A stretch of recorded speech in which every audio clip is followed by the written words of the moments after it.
Домат. Тази година има реколта. Това е българския домат. Може да има и малко червичи, може малко да е напукан. Обаче вкуса му е несравним. Домати имам само нашите. Това е истинския розов домат българския, където трябва да се консумира от българци. Попешите. Има големи попеши. Обаче има много трева, който ни пръска с хербициди, така става.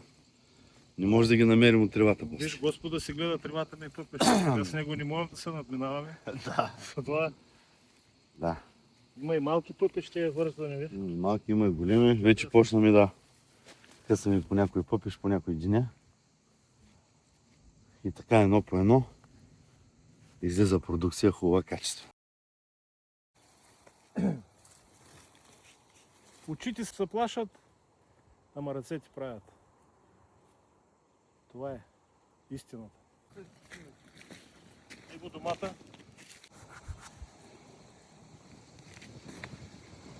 И може да се иде.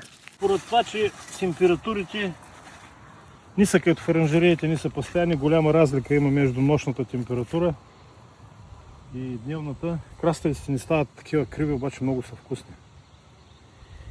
Нито с изправителя, да ми не ги пръскаме, затова са такива ни краставичките.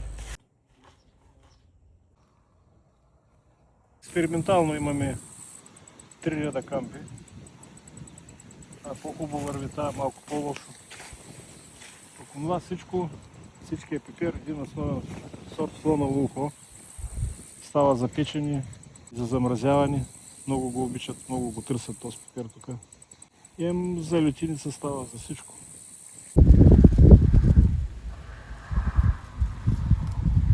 Имаме 3 сорта тикви. Батилда, мускатна и още един сорт, най-търсения цигулка. Много сладка, много хубава.